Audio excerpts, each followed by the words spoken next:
بھارتی خاتون فلم ساز اور ان کے مسلمان شوہر کے وطن سے جنم لینے والے نوجوان زہران ممدانی اگر نیو یارک کے میئر کا الیکشن جیتنے میں کامیاب ہو جاتے ہیں تو یہ نہ صرف امریکی صدر ڈونلڈ ٹرمپ بلکہ اسرائیلی وزیر اعظم نیتن یاہو کی بھی شکست ہوگی۔ ٹرمپ نے تو یہ اعلان کر رکھا ہے کہ اگر پیپلز پارٹی کے بانی ذوالفقار علی بھٹو کی طرح روٹی کپڑا اور مکان کا نعرہ دینے والے ممدانی میئر کا الیکشن جیت گئے تو وہ نیو یارک کی فیڈرل فنڈنگ بند کر دیں گے۔ معروف لکھاری اور تجزیہ کار بلال غوری روزنامہ جنگ میں ان خیالات کا اظہار کرتے ہوئے لکھتے ہیں کہ دنیا بھر میں اب سلطانی جمہور کا زمانہ ختم ہوتا چلا جا رہا ہے۔ اب جمہوریت متروک ہوتی جا رہی ہے اور مقبولیت ہی قبولیت کا معیار بنتی جا رہی ہے۔ پاپولزم یا عوامیت پسندی کے طوفانی لہریں سب کچھ خس و خاشاک کی مانند بہا لے جائیں گی۔ یہ سلسلہ عمران خان، نریندر مودی اور ڈونلڈ ٹرمپ تک محدود نہیں بلکہ اس طرز سیاست کے جواب میں بھی ویسی ہی حکمت عملی کار فرما دکھائی دیتی ہے۔ مثال کے طور پر امریکہ میں ٹرمپ کو ایک اور پاپولسٹ رہنما سے شکست کا سامنا ہے جسے امریکہ کا ذوالفقار علی بھٹو قرار دیا جا رہا ہے۔ روایت شکن نوجوان زہران ممدانی کی آمد سے امریکی سیاست کے منجمد سمندر میں بھونچال آ گیا ہے۔ ایک ایسا نام جو کل تک حاشیے پر تھا آج پورے امریکہ میں شہ سرخیوں میں ہے۔ نہ خاندانی سیاسی پس منظر، نہ مال و دولت کی ریل پیل، نہ صہیونی لابی کی پشت پناہی، مگر پھر بھی وہ آیا، اس نے دیکھا اور فتح کر لیا۔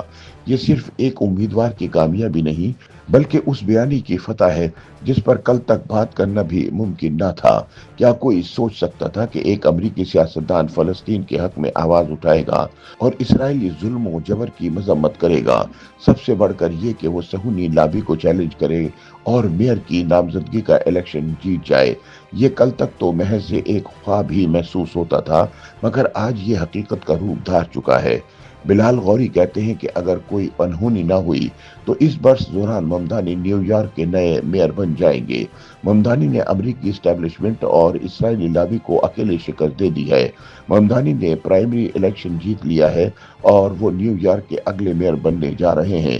یہ نیو یارک شہر کا سیاسی نقشہ تبدیل ہو رہا ہے۔ پہلی بار ایک مسلمان میئر سامنے آ رہا ہے۔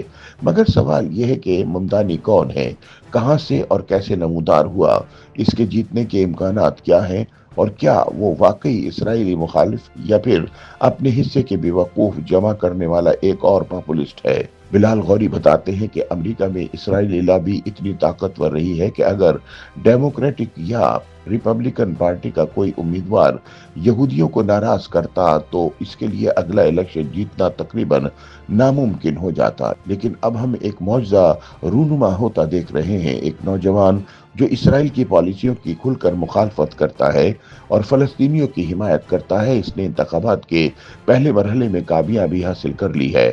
ممدانی جو ڈیموکریٹک پارٹی کے نامزد امیدوار اور ممکنہ فاتح سمجھے جا رہے ہیں، وہ بارہا اس عزم کا واضح اظہار کر چکے ہیں کہ ان کے میئر منتخب ہونے کے بعد جب بھی اسرائیلی وزیر اعظم نیتن یاہو نیو یارک آئے انہیں گرفتار کر لیا جائے گا، کیونکہ ان پر جنگی جرائم کے الزامات کے تحت بین الاقوامی فوجداری عدالت کا وارنٹ موجود ہے۔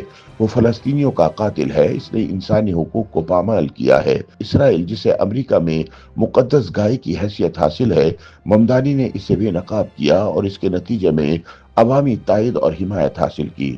اب سوال پیدا ہوتا ہے کہ وہ یہاں تک کیسے پہنچے۔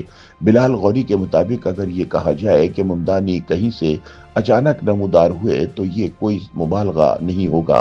ابتدا میں انہیں سنجیدہ امیدوار نہیں بلکہ ایک ووٹ خراب کرنے والا امیدوار تصور کیا گیا، لیکن ممدانی نے ثابت کیا کہ وہ ووٹروں سے براہ راست جڑنے، نئے ووٹرز کو متحرک کرنے اور ان کے حقیقی مسائل کے حل پر مبنی پروگرام پیش کرنے کی بھرپور صلاحیت رکھتے ہیں۔